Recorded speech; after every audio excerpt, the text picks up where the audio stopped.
Dalam Islam, bahkan harta yang datang tanpa perang pun tidak boleh dikuasai sembarangan. Disebut fai'i dan dibagi adil untuk kemaslahatan umat, anak yatim, fakir miskin, hingga penjaga negeri Islam. Islam mengatur segalanya, sampai cara membagi rezeki tanpa pertumbuhan darah. Inilah penjelasan fikih. Bismillahirrahmanirrahim. Faslun wa yuqsamu malul fai'i ala khamsi firaqin.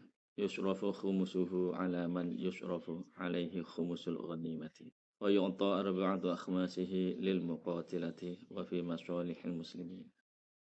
Harta fai'i dibagi menjadi 5 bagian. Seperlima dari harta itu disalurkan kepada pihak-pihak yang berhak menerima khumus atau seperlima dari harta rampasan perang atau ghanimah. Dan 4/5 sisanya diberikan kepada para pejuang serta digunakan untuk kemaslahatan kaum muslimin.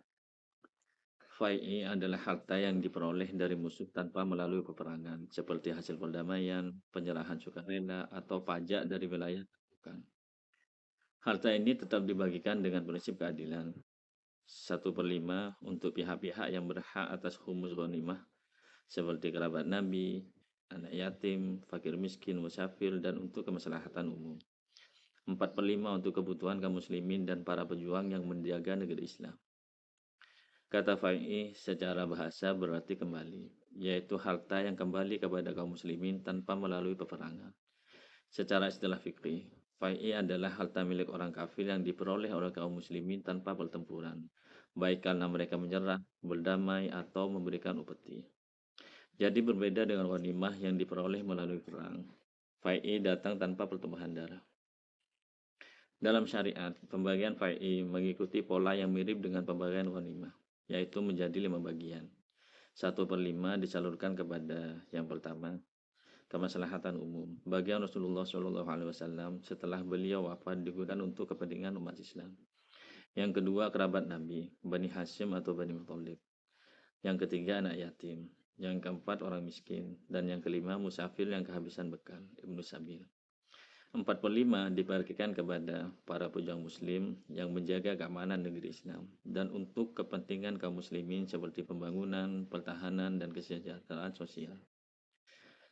Hikmah aturan ini menunjukkan bahwa Islam menjaga keadilan sosial dan pemerataan ekonomi, serta memberikan hak kepada semua pihak yang berkontribusi dalam menjaga keutuhan umat.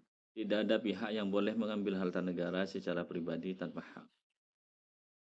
Perbedaan antara fai'i dan ghanimah. Fai'i cara memperoleh tanpa peperangan, yaitu penyerahan damai. Sedangkan ghanimah melalui peperangan. Pembagian fai'i 1/5 untuk pihak tertentu, 4/5 untuk umat dan pejuang. Ghanimah pun 1/5 untuk pihak tertentu, 4/5 untuk pasukan perang.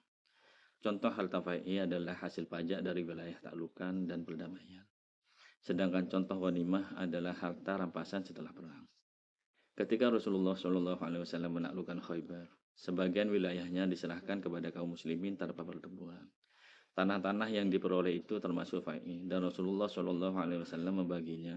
Sebagian untuk kepentingan umum dan kaum fakir, sebagian untuk para pejuang yang menjaga perbatasan, sebagian lagi untuk keluarga Nabi SAW dan Bani Hashim.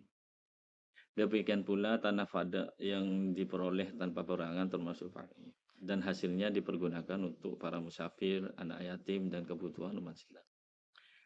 Dalam konteks pemerintahan Islam modern, konsep fai'i dapat diadaptasi pada pendapatan negara dari sumber non-perang, seperti pajak umat non-muslim, hasil tanah negara, atau pendapatan strategis lainnya. Hasil tersebut digunakan untuk pembangunan fasilitas umum, bantuan sosial, pemberdayaan ekonomi umat, serta kesejahteraan tentara dan masyarakat. Islam tidak hanya mengatur ibadah, tapi juga keuangan negara dan distribusinya. Bahkan harta yang datang tanpa perang pun harus dibagi secara adil, agar kemakmuran umat tetap terjaga. Wallahu a'lam bishawab.